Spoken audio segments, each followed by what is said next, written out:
Bonnel. Bonjour Pascal Pro, vous m'entendez correctement? Vous êtes sur le terrain, dans le Donbass. Je voudrais que vous nous donniez les dernières informations de ce qui se passe sur le terrain.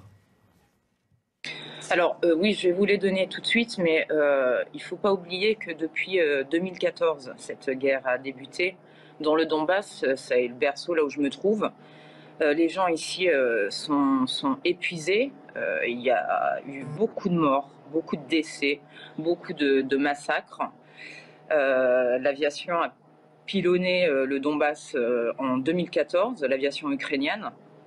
Et aujourd'hui, le point est le suivant. Ça continue. Des villages comme Gorlovka, où j'étais hier et avant-hier, sont également visés par des tirs, des grades, etc. Il y a des blessés, il y a des morts que je filme quotidiennement, que je photographie également, pour garder ça en témoignage.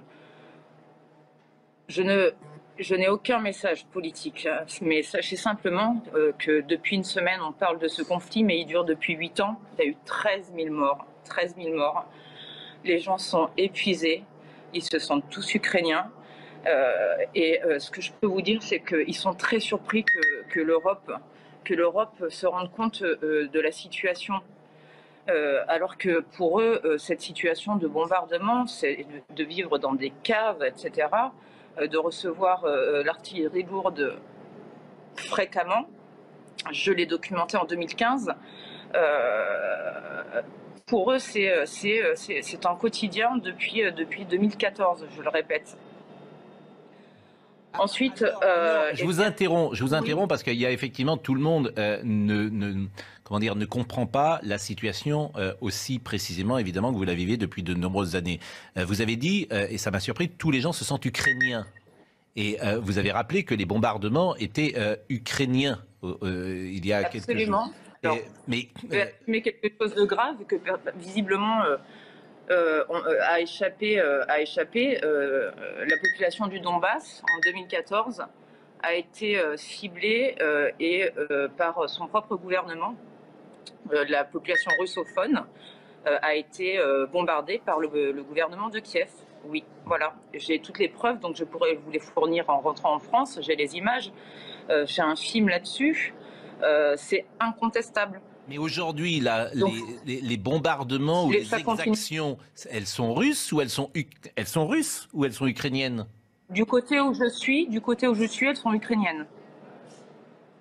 Les Russes sont au cœur du pays. Et côté Donbass, donc près de la ligne de front, à Lugansk, où je vais bientôt me rendre, c'est l'armée ukrainienne. Je suis désolée de choquer tout le monde. Non, pas du tout. Au contraire. Et je ne défends pas Poutine. Hein. C'est simplement, moi, je suis au plus près des civils. J'étais l'an dernier en Arménie. Je ne prends pas de position. Simplement. Ce que vous dites est factuel. Il faut quand... Ce que vous dites est factuel. Et ces populations aujourd'hui a bombardé sa population. Les enfants ont vécu 8 mois dans des caves. Le film que j'ai fait en 2015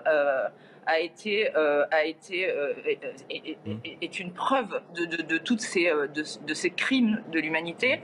J'assume, je vous invite à le regarder. Hier, j'étais avant-hier dans une école. 2 institutrices ont été coupées en deux, le corps coupé en deux. Je rencontre j'ai mis des photos sur mon mur Facebook, des babouchkas, parce que les gens qui n'ont pas, les plus âgés, les retraités n'ont pas pu quitter la zone.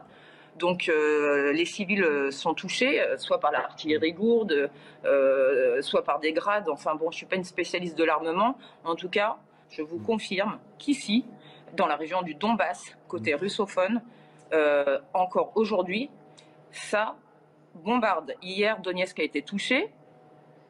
Et c'est évidemment le pouvoir central ukrainien, selon vous, qui déclenche ces bombardements. Alors, ce que je vous propose, est-ce que vous pouvez rester avec nous? Parce qu'on va recevoir Bernard-Henri Lévy dans quelques secondes, actuellement dans le Donbass. Et je voulais que vous interveniez simplement sur une nouvelle fois dans cette discussion, parce que vous nous donniez des informations qui vont sans doute surprendre ceux qui nous écoutent, puisque le Donbass, et vous le disiez tout à l'heure, est bombardé par les forces ukrainiennes Alors, depuis des années. je C'est vais une vous dire, forme de guerre civile qui est mise en place. 13 000 morts depuis 2014. 13 000 morts depuis 2014. Des chiffres, le 26 mai, le gouvernement de Kiev a bombardé sa population. Monsieur Bernard-Henri Lévy, vous la voyez cette photo, c'est celle que j'ai prise avant-hier. Donc voilà ce qui se passe dans le Donbass. Donc je suis d'accord avec vous, il faut arrêter cette guerre. Et regardez cette institutrice, vous la voyez là, coupée en deux. Je vous propose de peut-être... Ça, c'est les forces ukrainiennes. Bon, je continue parce que vous allez voir ce que c'est la guerre. Ça, c'est les abris, ça date d'hier. Hein. Je vous invite à aller sur mon mur. Oui, oui, non, mais regardez bien, monsieur, s'il vous plaît. J'étais dans le Donbass, oui. Regardez cette famille là. Non, non, vous n'avez pas été là où je suis, parce que ça fait depuis 2014 qu'ils vivent ce qu'ils vivent là. Moi, je suis allé de Mariupol à Louhansk. Ne me coupez pas. Regardez, parce qu'à un moment donné, il faut avoir le courage de dire les choses. Non mais j'entends ce que vous dites, Anne-Laure Bonnel, mais moi ce qui m'intéresse, je comprends, là, mais voilà ce qui se passe dans le Donbass. Vous voulez voir ce qui se passe dans le Donbass, voilà ce qui se passe dans le Donbass à Donetsk. Chacun a compris.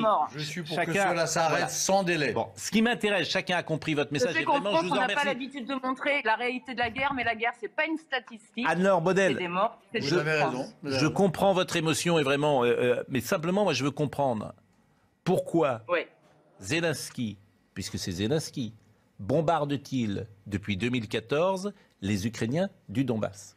Mais je ne suis pas d'accord avec